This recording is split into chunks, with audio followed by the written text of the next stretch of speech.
साल से हालोल में रोड नहीं है, गटर नहीं है, पूरे खड्डे के खड्डे गिरे हैं। कोई प्रोजेक्ट वाला देखने नहीं आता यहाँ पे। विकास के नाम पे गुजरात की जनता को उल्लू बनाया जा रहा है। एक रोड 4 बार बना, चारों 4 बार खड्डे हो गए, 1 महीने में दीवाला निकल जाता। पहले गैस का बोतल 400 रुपये थे, पूड़ी लेके निकलते थे। 1000 है, 1090 है। पहले स्कूल की फीस जो 2-2, 3-3 हजार थी, आज 25-25 हजार रुपए हो गए। यहाँ पर मोदी सरकार जब आती है या मोदी जी आते हैं तो विकास की बात नहीं करते। यहाँ पर वो आके हिंदू मुस्लिम की बात करते हैं। मोदी जी की सत्ता में, मोदी जी की सरकार में खलबली मची हुई है, क्योंकि उन्हें पता है देश के युवा खड़े होंगे तो इस सरकार को पलट कर रख देंगे। कि खाक नशीनों उठ बैठो, वो वक्त करीब आ पहुंचा है जब तख्त गिराए जाएंगे, जब ताज उछाले जाएंगे। नरेंद्र मोदी नारा देते हैं सबके साथ सबके विकास का। प्रश्न पूछना चाहूंगा कि आपने कहां सबका साथ सबका विकास किया? आपने कहां रोजगार दिया? महिलाओं को न्याय की बात करते हैं, आपने कहां न्याय दिया? आपने कहां रोजगार बेरोजगारी को दूर किया? आज भी 5 साल की उम्र तक 10 लाख से अधिक बच्चे भूख के कारण मर जाते हैं। आज भी इस देश में 12 करोड़ से अधिक युवा बेरोजगार है। 12,000 से अधिक युवा रोजगार नहीं मिलने के कारण आत्महत्या कर लेते हैं। ये भारतीय गृह मंत्रालय की रिपोर्ट कहती है। सिर्फ बीजेपी और आरएसएस का विकास कर रहे हैं, अंबानी और अडानी का विकास हो रहा है, बाकी सबका सत्यानाश हो रहा है। कि सभी का खून है शामिल यहाँ की मिट्टी में, किसी के बाप का हिंदुस्तान थोड़ी है। बीजेपी और मोदी जी इस देश में खुले तौर पर हिंदू मुस्लिम की राजनीति कर रहे हैं, मंदिर मस्जिद की राजनीति कर रहे हैं। उम्र भर क्या बेहिसी की जिंदगी कहलाएगा? अब तो बन इंसान कब तक आदमी कहलाएगा? कुछ न कुछ तो बोलना होगा मुझे उसके खिलाफ। अब मेरा 4 साल से हालोल में रोड नहीं है, गटर नहीं है, पूरे खड्डे के खड्डे गिरे हैं। कोई प्रोजेक्ट वाला देखने नहीं आता यहाँ पे। विकास के नाम पे हालोल की जनता को, गुजरात की जनता को उल्लू बनाया जा रहा है। यहाँ रोड रास्ते कुछ है नहीं, बेरोजगारी इतनी बड़ी है, रोजगारी है नहीं। यहाँ 4-4 कंपनी के आदमी कंपनी के बाहर बैठे हैं, कोई देखने वाला नहीं है। कोई देखने वाला नहीं, कोई देखने वाला नहीं है। भाई साहब अभी कह रहे थे मोदी अच्छे क्या काम करे? मोदी तो अच्छे काम किए। पावागढ़ का विकास देख लीजिए आप यहीं पे बजट में। हालोल में 4 साल का रोड का विवरण कीजिए आप। 4 साल पहले बना रहा है अभी। अरे 4 साल से बन रहा है, 4 साल से।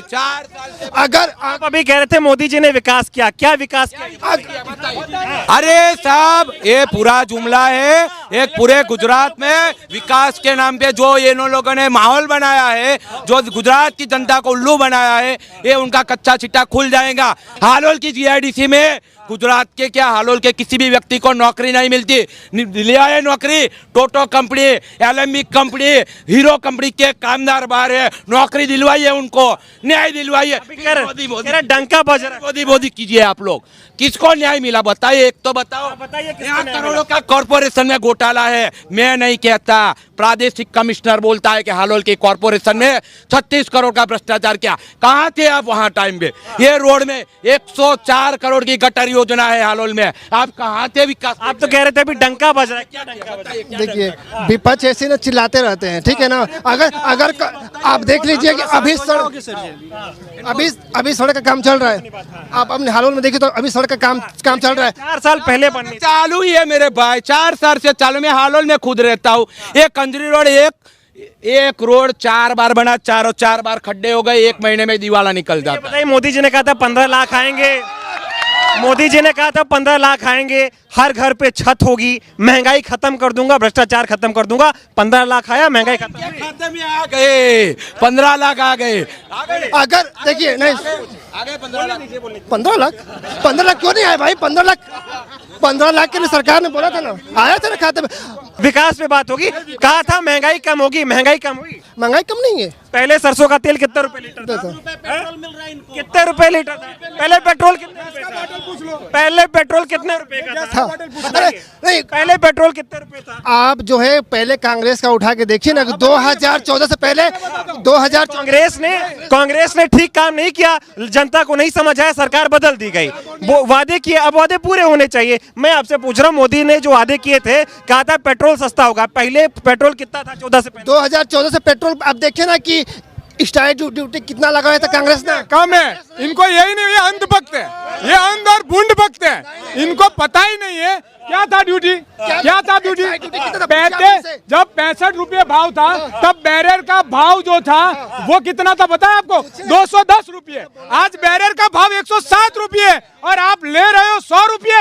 आज पेट्रोल आप 35 रुपये में दे सकते हो। आप चाहे तो किसी को भी बुला लो, सांसद और MLA को, वो विधानसभा और लोकसभा में भी साबित हो चुका है। क्या झूठ बोल रहे हो? डंका पहले गैस का बॉटल 400 रुपये थे, चूड़ी लेके निकलते थे। आज 1000 है, 1090 है। महंगाई नहीं है। पहले स्कूल की फीस जो 2-2, 3-3 हजार थी, आज 25-25 हजार रुपये हो गए। फिर भी ये लोग कह रहे हैं महंगाई नहीं है। ये लोग कह रहे डंका बज रहा है ना? नहीं, देखिए, अगर जनता तो जनता तय करेगी ना कि महंगाई है कि नहीं है। जनता को तय करने दीजिए ना। 2024 जनता को तय ये जो जनता की बात कर रहे हैं, यहाँ पर मोदी सरकार जब आती है या मोदी जी आते हैं तो विकास की बात नहीं करते हैं। यहाँ पर वो आके हिंदू मुस्लिम की बात करते हैं, वो जाति के आधार पर बात करते हैं, वो अलग अलग लोगों को बांट के तोड़ने की बात करते हैं। अगर इनके मोदी जी हैं, अगर इनके मोदी जी सच्चे हैं तो एक बार गोदी मीडिया को छोड़ के प्रेस कॉन्फ्रेंस कर दे, हम समझ लेंगे कि कर दिया इन्होंने। मीडिया से नहीं बात नहीं। अभी भाई साहब ने कहा, हमारे बड़े भाई हैं, इन्होंने क्या कहा कि जो है मोदी जी जो है ना जाति की बात करते हैं। जाति की बात तो कांग्रेस करती है। जाति देखो ये बोल रहे हैं मोदी जी का स्टेटमेंट, इनको अंधभक्त को पता नहीं है। मोदी जी का लोकसभा में, मोदी जी का लोकसभा में लोकसभा में मोदी जी ने खुद कहा खड़े होकर, मोदी जी ने खुद कहा खड़े होकर कि मैं ओबीसी नेता हूं, मैं ओबीसी नेता, ऐसा मोदी जी ने कहा। वहां से शुरू हुआ।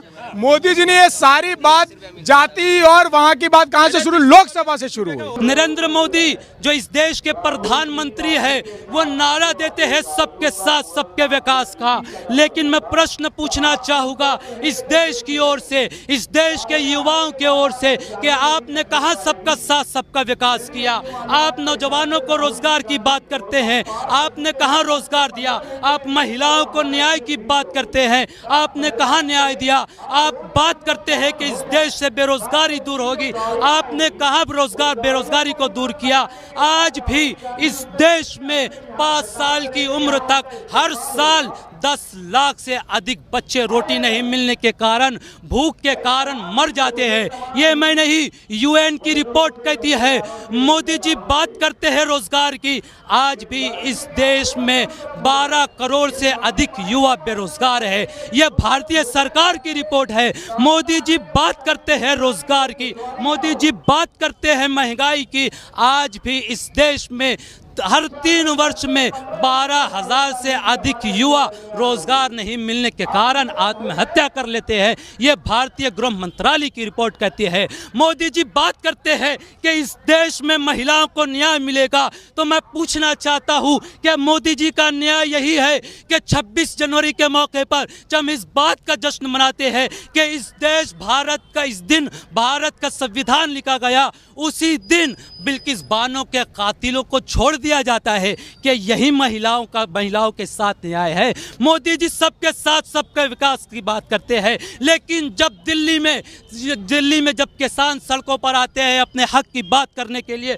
तो रास्तों में कील बिछा दी जाती है, उन पर आंसू गैस के गोले छोड़े जाते हैं, उन पर ड्रोन से हमला किया जाता है। क्या यही सबका साथ सबका विकास है? मोदी जी बात करते हैं सबके साथ सबके विकास की, लेकिन मोदी जी सिर्फ बीजेपी और RSS का विकास कर रहे हैं। इस देश में सिर्फ अंबानी और अडानी का विकास हो रहा है, बाकी सबका सत्यानाश हो रहा है। आज भी इस देश का युवा बेरोजगार है। अच्छी से अच्छी शिक्षा प्राप्त करने के बाद आज युवा रोजगार हासिल करने के लिए जब लाइन में लगता है, उसका जब नंबर आता है तो उससे भारी घूस मांगी जाती है, उससे डोनेशन के नाम पर पैसा मांगा जाता है। लेकिन मोदी जी ने कहा कि सब साथ बढ़ेंगे। आप मुझको बताएं कहाँ सब साथ बढ़ रहे हैं। आज सीए लागू कर दिया गया। राहत इंदौरी का मुझको इस मौके पर शेर याद आता है। राहत साहब ने कहा था कि सभी का खून है शामिल यहाँ की मिट्टी में, किसी के बाप का हिंदुस्तान थोड़ी है। लेकिन मोदी जी खुले तौर पर बीजेपी और मोदी जी इस देश में खुले तौर पर हिंदू मुस्लिम की राजनीति कर रहे हैं, मंदिर मस्जिद की राजनीति कर रहे हैं, हिंदू मुस्लिम की राजनीति कर रहे हैं, गाय गोश्त की राजनीति कर रहे हैं। आज खुले तौर पर अमित शाह और मोदी जी की जानिब से ये कहा गया सीए लागू होने के बाद कि इस देश में बांग्लादेश, पाकिस्तान और अन्य देशों के जो गैर मुस्लिम है उन्हें नागरिकता की दी जाएगी। तो इस देश में मुसलमानों के साथ अन्याय क्यों? यानी कि मोदी जी ने और गृह मंत्री अमित शाह ने ये बयान देकर साफ तौर से ये कह दिया कि वो सबका साथ सबका विकास नहीं चाहते हैं, बल्कि वो इस देश में जात पात की राजनीति करना चाहते हैं। जिस जात पात को डॉक्टर बाबा साहब अम्बेडकर ने ख़त्म किया था, मोदी सरकार उसी जात पात को फिर बढ़ावा दे रही है। जिस नाइंसाफ़ी को डॉक्टर बाबा साहब अम्बेडकर ने और हमारे पूर्वजों ने ख़त्म किया था, मोदी सरकार आज उसी नाइंसाफी को फिर से जिंदा कर। बिल्कुल, मोदी जी ने इन सालों में जो किया वो कांग्रेस की सरकार में भी नहीं हुआ, और जो डंका आज बज रहा है वो इससे पहले भी नहीं बजा था। अब मैं आपको बताता हूँ क्या डंका बज रहा है और मोदी जी ने क्या किया। मोदी जी ने 70 सालों में कांग्रेस ने जो सरकारी संस्थाओं का स्थापन किया था जिसमें हमारे युवाओं को रोजगार मिल रहा था, मोदी जी ने उन सरकारी संस्थाओं को प्राइवेट कर दिया, जिसकी वजह से हमारे युवा बेरोजगार हो गए। इन 70 सालों में जो कभी नहीं हुआ था, यानी कि हिंदू मुस्लिम की राजनीति नहीं हुई थी, नाइंसाफ़ी नहीं हुई थी, फिर चाहे वो किसी भी जात किसी भी धर्म का हो उसे इंसाफ मिलता था। मोदी सरकार में आज वैसा नहीं हो रहा है। आज बेरोजगारी बढ़ गई है, आज युवा आत्महत्या कर रहा है। इसलिए भारत का डंका आज पूरे विश्व में बज रहा है। राहुल जी ने जब भारत जोड़ो यात्रा शुरू की, वो कन्याकुमारी से कश्मीर तक चले, उस दौरान उन्होंने एक नारा दिया कि मैं इस देश में नफरत के बाजार में मोहब्बत की दुकान खोल रहा हूँ। वाकई में लगता है नफरत का बाजार है इस देश में? बिल्कुल, इस देश में नफरत का बाजार है। इसीलिए शायर ने कहा कि हवेली झोपड़ी सबका मुकद्दर फूट जाएगा। अगर ये साथ हिंदू मुस्लिमों का छूट जाएगा, दुआ कीजिए कि हम में प्यार के रिश्ते रहें कायम। ये रिश्ते टूट जाएंगे तो भारत टूट जाएगा। वही ये शायर ने यह भी कहा था कि कहाँ करती थी ये दुनिया जिसे तहजीब का पैकर, हमें तो तुम हमें हमारी बस वही पहचान लौटा दो जहाँ रहते थे हिंदू और मुस्लिम साथ मिलजुल कर, खुदा के वास्ते हमको वो हिंदुस्तान लौटा दो। असल में मालेगांव में नफरत नहीं फैल रही है। मालेगांव में बीजेपी अपने चिंटुओं द्वारा उनको मालेगांव में भेजकर यहाँ पर नफरत फैलाने का काम कर रही है।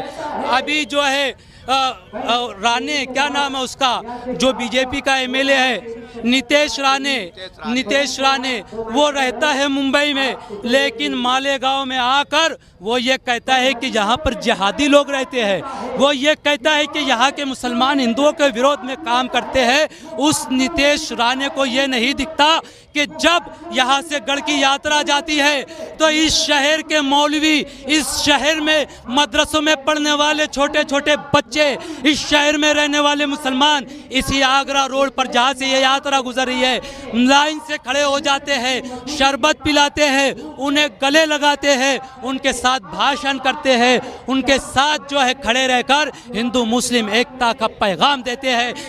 ये वही मालेगांव है। उस नीतीश राणे को मैं बताना चाहूँगा कि जब इस देश के मुसलमान जब ईद के मौके पर ईदगाह पर नमाज पढ़ने के लिए जाते हैं तो हमारे हिंदू भाई मुसलमानों के लिए वुज़ू के पानी का इंतज़ाम करते हैं। असल में वो जो 400 पार कह रहे हैं वो लोगों की समझ में नहीं, वो 400 बाहर बोल रहे हैं। यानी कि अब उनकी गाल जो उनकी गलने वाली नहीं है, वो 400 पार नहीं, वो देश बाहर होने वाले हैं, सत्ता बाहर होने वाले हैं। और अब जो है उनकी सत्ता में घबराहट है, वो घबरा चुके हैं, इसलिए अब वो तरह तरह के बयान दे रहे हैं। पोक है मोदी, डरपोक है ये तो हम नहीं बोलेंगे, लेकिन उनके बयान से लोग अंदाज़ा लगा लेते हैं कि डरपोक है या नहीं है। क्यों कि ईडी का यूज़ कर रहे हैं। सीबीआई का यूज कर रहे हैं। जहां मोदी सरकार को ऐसा लगता है कि अब मेरी सत्ता खतरे में आ रही है, ये नेता खड़ा हो गया है, संजय राउत खड़ा हो गया है मेरे खिलाफ नवाब मलिक खड़े हो गए हैं, मेरे खिलाफ और अन्य पार्टी जो इंडिया गठबंधन में खड़े हो गए हैं, तो वो ईडी और सीबीआई का उपयोग करते हैं और उन्हें जेल में भेजने का जो तानाशाही कर रहे हैं क्या मोदी जी? बिल्कुल डिक्टेटरशिप हो रही है इस देश में। वही डिक्टेटरशिप हो रही है जो अंग्रेज करते थे, क्या अगर आप उस समय अंग्रेजों के खिलाफ बोलने के लिए खड़े हो तो वो पकड़कर जेलों में भेज देते थे, फांसी के फंदे पर कर देते।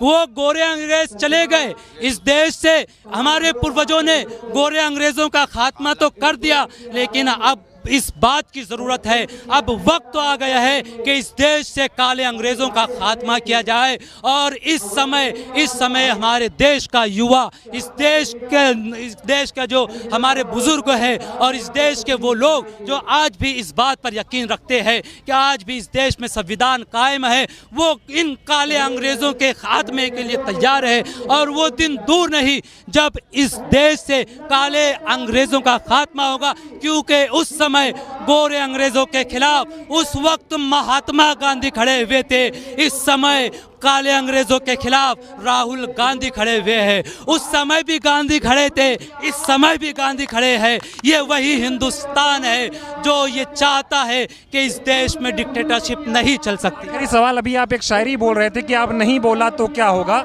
वो सुना दीजिए जरा। उम्र भर क्या बेहिसी की जिंदगी कहलाएगा, अब तो बन इंसान कब तक आदमी कहलाएगा, कुछ न कुछ तो बोलना होगा मुझे उसके खिलाफ, अब मेरा खामोश रहना बुज़दिली कहलाएगा। हम खामोश नहीं रहेंगे, हालांकि हमें डराया जाता है, हमें धमकाया जाता है, लेकिन हम नहीं डरने वाले, क्योंकि हमारा रिश्ता हमारे पूर्वजों से मिलता है। हमारे पूर्वजों ने भी फांसी के फंदे को झूला, हमारे पूर्वज भी जो जेलों में गए। हम ये बताना चाहते हैं कि राह में खतरे भी है लेकिन ठहरता कौन है, राह में खतरे भी है लेकिन ठहरता कौन है, मौत कल आनी है आज आ जाए डरता कौन है। हम पीछे नहीं हटेंगे, हम बोलेंगे, हम तब तक बोलेंगे जब तक इस देश को इंसाफ नहीं मिल जाएगा। महिला के साथ यह अन्याय हो रहा है कि जब भी रास्ते से अगर महिला गुजरी तो उसके ऊपर अत्याचार होता, ये मोदी सरकार रोकता नहीं। और महिला अगर घर के अंदर कोई तकलीफ में रही, वो बोलता मैंने गैस दिया, मैंने ये दिया, क्या दिया, कुछ तो आज तक किसी को दिया नहीं, सिर्फ भपारे करता वो क्या मैंने दिया तो क्या दिया। नहीं, मोदी जी कहते हैं आपको सिलेंडर दिया उन्होंने, महंगाई बहुत हुई थी, राहत दी उन्होंने, ऐसे दावे वो करते हैं। नहीं, हमको तो नहीं पहुंचा सिलेंडर, कहाँ से पहुंचा, और हमको तो दिया ही नहीं उन्हें, तो हम क्या बोलेंगे। उज्ज्वला योजना चला रहे, उससे तो मिला होगा ना? नहीं, कुछ भी नहीं, आज तक कुछ नहीं मिला हम लोगों को। कह रहे हैं वो विकास कर रहे हैं, उन्हीं के विकास से देश आगे बढ़ रहा है। 70 साल में कोई कुछ नहीं कर पाया, मोदी ने सब किया। मोदी सरकार ने नहीं कुछ की, जो कुछ भी आज तक 70 साल से होते आया वो इंदिरा गांधी ने की, उसके बाद राजीव गांधी ने किया, और अब उसके बेटे चला रहे, वही सत्ता चलेंगी। मोदी कह रहे सब लूटते थे, हम काम करते हैं। नहीं, ये लूट रहा, उन्हें दे तो सब गरीबों का भला करे ना। क्या लूटा मोदी ने, बताइए। मोदी सरकार ने तो जो नोटा काढ़ा 500 के इतने से छोटे से नोटा काढ़ा, जो 1 लाख भी रहे तो खीसे में दिखते नहीं। और पहली 100 की नोट भी दुनिया वालों को 1 महीना चलती थी, वो नोट सही थी, वो इंदिरा गांधी जी की नोट थी, वो गांधी जी की नोट थी। वो तो नोट बंद किए, बोले भ्रष्टाचार खत्म हो जाएगा, सब ठीक कर दिया। क्या ठीक हुआ, हर चीज तो महंगी है, आज तक तो कुछ सस्ता हुई नहीं, और गौर गरीबों को तो काम रोजी रोजगार तो है ही नहीं। मोदी जी कह रहे हैं आप उनका परिवार हो, आपके लिए 18 घंटे काम करते। अरे खुद का परिवार नहीं तो हमारे को क्या परिवार बनाएगा वो। हाँ, कह रहे हैं आप 140 करोड़ जनता मोदी का परिवार है। हाँ, 140 करोड़ 140 करोड़ खाली बोलने के बात है तेरे। उधर की महिला संभाल तू, गुजरात महिला, महाराष्ट्र की महिला मत संभालो, खुद संभले ले वो, उनको किसी की संभालने की जरूरत नहीं है। अरे एक अकेला मोदी सब पे भारी, अब की बार 400 सीटें आएंगी। नहीं, काय के 400 सीट, अरे बोलना वो जो मशीन है तेरी, वो मशीन बंद कर, और जो पहले इंदिरा गांधी का थप्पा था वो थप्पा रख, जब देख कौन किस पे भारी है। मोदी जी झूठे हैं क्या? झूठ झूठ सब झूठ। कहते ईमानदार हूँ। काय का ईमानदार, सबसे बड़ा गद्दार तो वही है। क्या गद्दारी? हमसे सबसे गद्दारी किया। अरे देश अलग किया, हिंदू मुस्लिम में झगड़ा लगाया। नहीं कर रहे हैं मोदी जी कुछ भी। नहीं। ये योजनाएं जो आप बोल रहे हैं ना, ये योजनाएं जो है इंदिरा गांधी की थी, तब से ये योजना चलती आ रही है।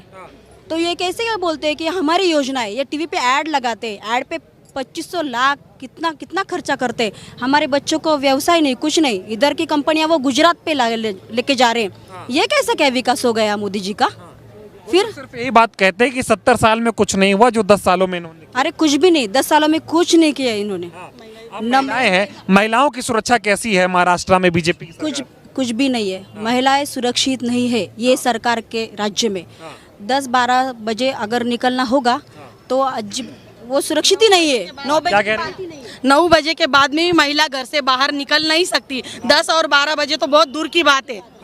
इसलिए मोदी जी ने कुछ अच्छी सुविधा नहीं की है महिला के लिए, और उन्हें करना अगर है तो वो सुविधा और करना चाहिए। आए दिन महिलाओं के ऊपर बलात्कार हो रहे हैं, लेकिन मोदी जी एक भी ट्वीट नहीं कर देते कि महिलाओं के साथ ये गलत हो रहा है। नहीं, वो करेंगे ही नहीं ना। अरे बहुत हो रहे हैं ना, दिल्ली में हो रहे, हमारे महाराष्ट्र में होता है, मणिपुरम में इतना बड़ा हादसा हो गया। उन्होंने क्या किया उस पर? कुछ भी तो नहीं किया ना। फिर महिला सुरक्षा की बात तो करते हैं ना, वो बेटी बचाओ बेटी पढ़ाओ बोलते हैं। फिर वो उधर ही रह के बात करते, उस पर एक्शन क्यों नहीं होता है? कुछ भी नहीं। और रेप तो बढ़ ही रहे हैं, बलात्कार तो बढ़ ही रहे हैं। फिर उसका क्या करेंगे मोदी जी? फिर पुलिस डिपार्टमेंट पूरा उनका हाथ में है। मोदी जी के हाथ में, लेकिन कर कुछ नहीं रहे। हाँ वही मीडिया वगैरह सब खरीद लिए है, वो सभी कर रहे हैं। मीडिया उनके हो गए। मीडिया में देखो बार बार उनके ही एडवर्टाइज आती है, ऐड करते हैं, ऐड में पैसे देते हैं। इतना होना चाहिए कि ऐड में पैसे खर्च करने के नहीं चाहिए। बच्चों को रोजगार नहीं है, रोजगार का देखना चाहिए। जो प्रोजेक्ट आता है गुजरात लेके जाते हैं, ये अच्छी बात नहीं है। युवाओं का बहुत परेशानी हुई। बच्चे अभी बच्चों की प्रधानमंत्री, हाँ वही होता ना, वो महाराष्ट्र के नहीं हुए, भारत के प्रधानमंत्री नहीं, गुजरात के ही। जब हमारे यहाँ बारिश की वजह से जब ये क्या था भोपाल पंजाब थे, जब बाढ़ आई थी, महाराष्ट्र में आए, महाराष्ट्र में देखने कोई आया था इधर? गुजरात में चले क्यों? गुजरात में अच्छे लोग है क्या? हम महाराष्ट्र में अच्छे लोग नहीं रहते क्या? देखिए, मेरे साथ अन्याय नहीं, मेरे साथ अन्याय होता तो मैं चुपचाप घर बैठ जाता। इस देश के 140 करोड़ लोगों के साथ अन्याय हो रहा है। मैं तो ये कहूँगा देश के प्रधानमंत्री के साथ भी अन्याय हो रहा है। देश के प्रधानमंत्री की जो ताकत थी, जो एक कलम में ताकत दी थी, उस कलम का ताकत का इस्तेमाल सही तरीके से नहीं कर पा रहे, इसलिए उनके साथ भी अन्याय हो रहा है। देखिए, उसका करारा जवाब सिर्फ एक होगा, वोट की चोट ये जनता देगी। देखिए, इस जनता ने 10 साल उन लोगों को दिए, उन्होंने ये 10 साल सिर्फ और सिर्फ लोगों को लड़ाने में और राजनीति करने में कर दिए। मैं सुप्रीम कोर्ट का शुक्रिया अदा करता हूं कि उन्होंने 2 फैसले इस देश को ऐसे दिए कि जो देश की जनता का, अगर अब भी जनता ने आंख नहीं खोली तो कल को ये कोई नहीं कह सकता हमें कोई जगाने के लिए नहीं आया था। राहुल गांधी जी का काम था जनता को जगाना। राहुल तो जनता को जगा रहे, लेकिन मोदी जी जनता को लूट रहे हैं। जो वादे किए, एक भी वादे नहीं पूरे किए, जनता के साथ अन्याय कर। मैं कह तो रहा हूं, जनता उसके बावजूद भी अगर उनके झूठे, जैसे 1100 का सिलेंडर, डीजल बढ़ा, पेट्रोल बढ़ा, अगर वे सिर्फ एक जाति विशेष के लोगों के चक्कर में आकर वोट देंगे तो उनका काम ये होगा, जैसे एक पति के 2 पत्नी होती है, तो एक पत्नी ये चाहती है कि मैं भले ही विधवा हो जाऊं मगर मेरा पति मर जाए मगर सौतन विधवा होनी चाहिए। कुछ लोगों का ये काम हो रहा है। जैसे या ऐसे कह लो आप कि मेरी दीवार गिर गई, कोई बात नहीं, मुल्ला जी का 5000 का बकरा तो मर गया, मेरी भले ही 10,000 की दीवार गिर गई। कुछ लोग इस सोच के इस देश के अंदर है जिन्होंने उस देश का बेड़ा गर्क कर रखा है। मोदी जी ने हमेशा देश को बांटने का काम किया है, हिंदू को मुसलमान से, गीता को कुरान से, अगड़ों को पिछड़े से, छोटों को बड़े से। और हद कब हुई? हद हो गई जब देश की सेना को बांटने का काम किया है। अग्निवीर लाकर एक 6 साल तक ट्रेनिंग कर रहा है, एक 6 महीने ट्रेनिंग कर रहा है। क्यों क्या 6 महीने वाला और 6 साल वाला बराबर हो सकता है? चलो उसको छोड़ दीजिए। उसके अलावा जो मेरा 6 साल वाला होगा उसे शहीद का दर्जा मिलेगा, और जो 6 महीने वाला होगा वो भी अपनी जान देगा, वो भी माँ का बेटा, भाई का भाई होगा, किसी बाप का बेटा होगा, उसको शहादत का दर्जा नहीं मिलेगा। 2014 के बाद मोदी जी देश में ये माहौल बना रहे हैं कि 70 साल में कोई काम नहीं हुआ। वो कह रहे 10 सालों में उन्होंने जो कर दिया कोई नहीं कर पाया। मोदी जी से मैं पूछना चाहूंगा, 70 सालों में आप जो हवाई जहाजों में उड़ रहे हैं, जो तमाम ये देश तरक्की कर रहा है, बड़े बड़े महानगरों में जो बिल्डिंग आप खड़ी देख रहे हैं, कंप्यूटर की क्रांति है, रेलों की क्रांति है, रोडों की क्रांति है। ये सारे काम कांग्रेस के शासन के हैं और कोई भी काम एकदम नहीं होता। 10 से 15 साल पहले बजट बनता है और उसके बाद काम होता है। आपके चैनल के माध्यम से जनता को बताना चाहता हूं, आज जितनी भी चीजें ये बना रहे हैं सब कांग्रेस की देन है। इन्होंने सिर्फ 2 काम किए हैं।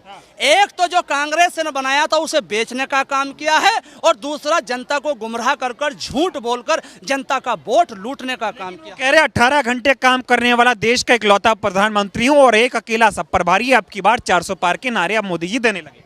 मैं तो कहता हूं 400 पार नहीं 500 पार भी आ जाएंगे, क्योंकि इसके पीछे हम कितने भी, देखो क्या प्रॉब्लम आप लोग हम समझ नहीं रहे हैं।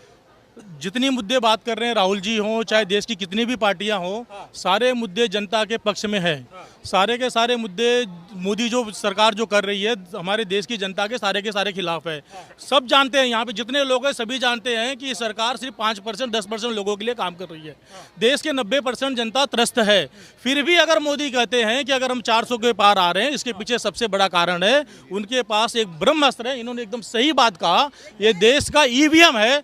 जब तक ईवीएम होगा मोदी जी 10 से 15% वोटों की हेराफेरी करके इस देश में सत्ता में वापस आ रहे हैं। इसके लिए मैं यहाँ के सभी जनता को मैं कहता हूँ कि जो चुनाव आयोग ने चुनाव की तारीख को ऐलान कर दिया है, देश की जनता यहाँ की जनता को चाहिए कि ईवीएम को बंद कराएं या ईवीएम को नहीं रोक सकते। जैसे हमारी पॉलिटिकल पार्टी ने कहा है कि वीवीपैट की गिनती हमारे हाथों में हो और हम डालें उसकी गिनती। पर्ची मिलनी चाहिए, पता तो चले किसको। 100%। लेकिन ये कहने का मुद्दा ये है कि ये सिर्फ हम ये देश के नेता के कहने से नहीं होगा। यहाँ के सारी जनताओं को ईवीएम के खिलाफ उग्र आंदोलन करना पड़ेगा। यही है कि एक नेता जो मणिपुर से चला है मुंबई पहुंचा है, जो कन्याकुमारी से चला कश्मीर पहुंचा देश को जोड़ने की बात कर रहा है, वो कह रहा है कि मैं नफरत के बाजार में मोहब्बत की दुकान खोल रहा हूं। वहीं बीजेपी वो नफरत की राजनीति कर रही है, जुमला दे रही है, कहती महंगाई कम करेंगे लेकिन अडानी और अंबानी का कर्जा माफ। सही बात, 100%। देखो आप लोगों को ये ध्यान में होना चाहिए कि जो सत्ता के लिए देश के लिए विकास का काम कर सकते हैं,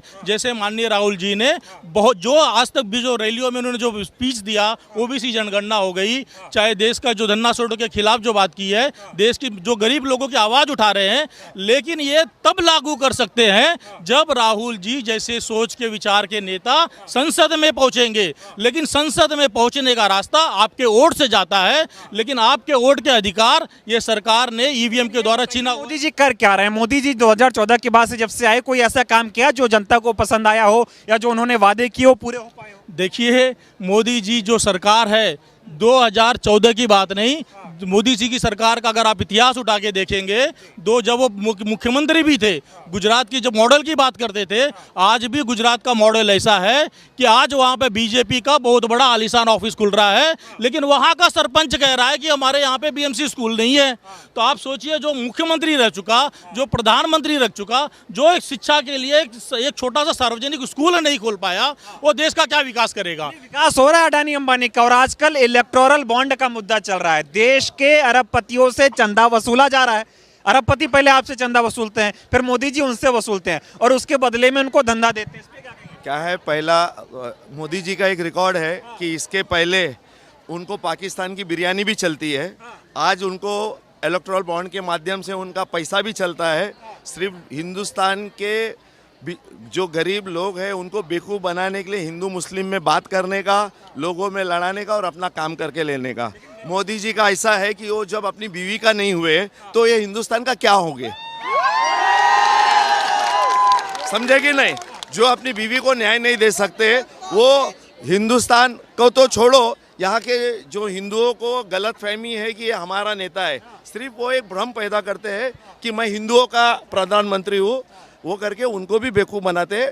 मुसलमानों को इनको क्या लगता है कि डीजल बढ़ा दो, ये बढ़ा दो। डीजल बढ़ाने से सिर्फ मुसलमानों का नुकसान नहीं होने वाला है, इसके साथ में 100 करोड़ हिंदुओं का भी नुकसान होने वाला है। लड़ाई इसी की है कि मोदी जी जो जुमला दे रहे हैं ना, जनता उसको गुलदस्ता समझकर रख लेती है।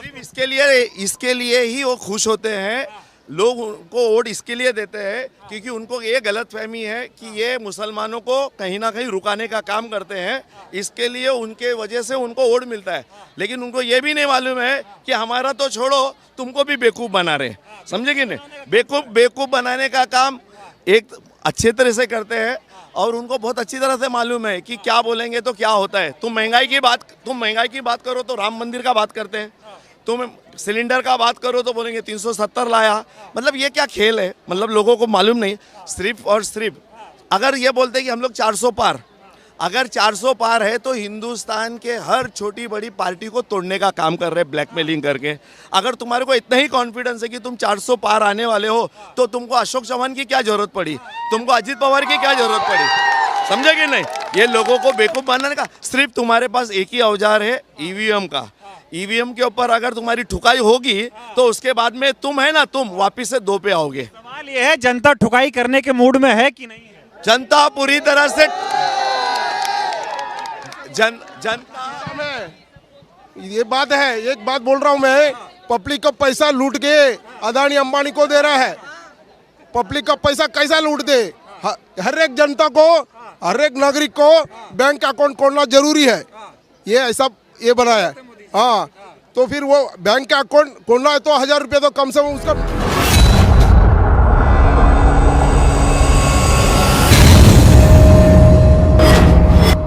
मिलेगी सबसे पहले हर खबर चेंजिंग फ्यूचर न्यूज पर, जो बदलेगा आपका फ्यूचर।